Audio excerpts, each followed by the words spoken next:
The Formula One weekend in Monaco concluded with a Ferrari victory thanks to local hero Charles Leclerc, driver of the red number 16 car, who finally secured his first win of the 2024 Formula season, and at the same time broke the curse that had plagued him on the twisty Monte Carlo circuit since 2017. Starting from pole position, the Ferrari driver capitalized on a race that promised to be dull and confirmed this expectation, partly due to the incident involving the two Haas cars of Kevin Magnussen and Nico Hulkenberg and Sergio Perez's Red Bull, which effectively eliminated the only variable that could have spiced up the race, the mandatory pit stop. From lap 2 onwards, the drivers were obligated to manage their tire set for the entire race, avoiding a pit stop that would have relegated them to the back in a track where overtaking is notoriously difficult. But let's analyze the various phases of the race in detail using the average telemetry data.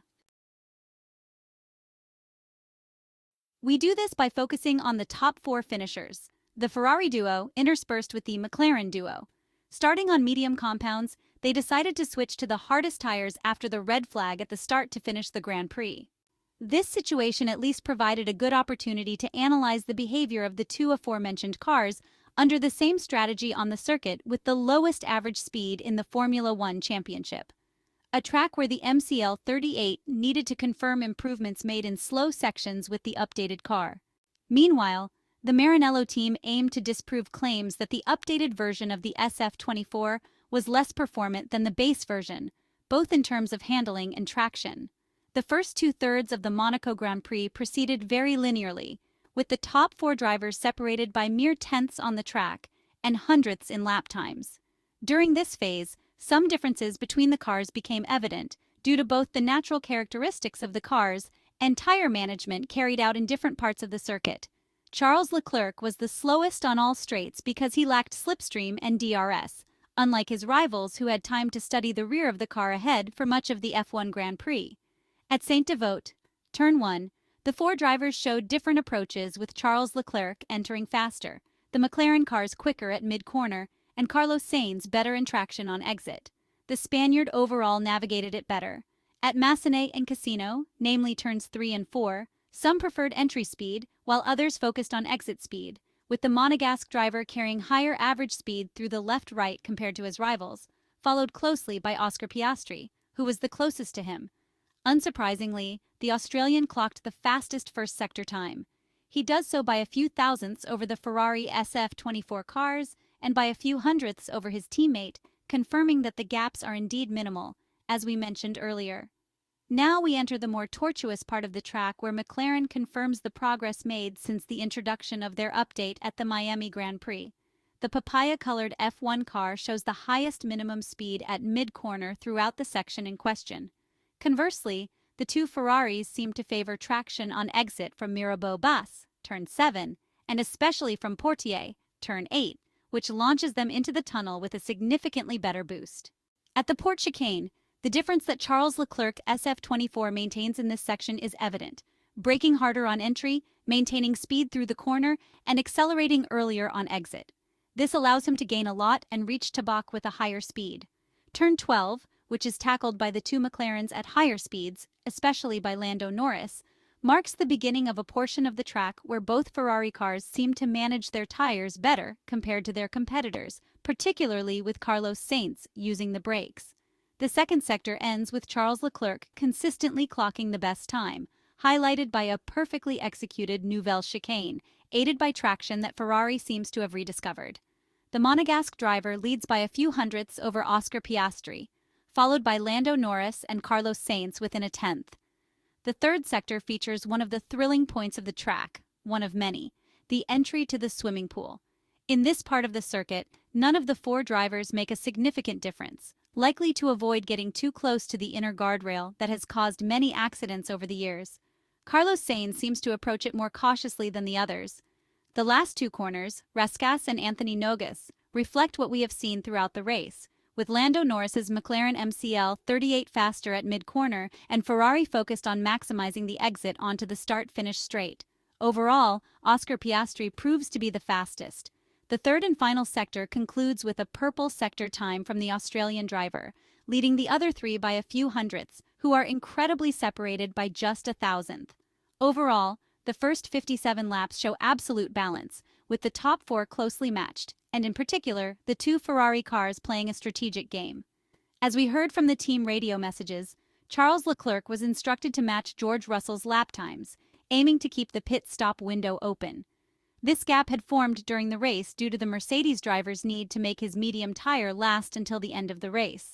The Spaniard, on the other hand, was engaged in intense discussions with his race engineer, Riccardo Adami, in an attempt not to give Lando Norris the opportunity to pit, come out ahead of George Russell, and potentially launch a comeback that, according to the Spaniard, could even endanger Charles Leclerc's position. The last part of the race shows us a different scenario. Charles Leclerc is given the opportunity to push a bit more before the final parade. The Monegasque doesn't need to be told twice, stringing together a series of laps that in a few laps give him an 8-second advantage over Oscar Piastri, who can't keep up the pace, also due to damage to the floor of his car caused by contact on lap 1 with Carlos Sainz. Charles Leclerc remains the slowest in all the straights, closely followed by the Australian in the McLaren, who gradually loses the slipstream and DRS of the Ferrari driver, affecting his top speed. However, it is in most of the corners where Charles Leclerc makes the difference. This is very clear in turn 1, where he brakes hard, carries a lot of speed through the middle of the corner, and manages to have optimal rotation of the car. Without a doubt, he is the fastest in the traction phase towards Massenet.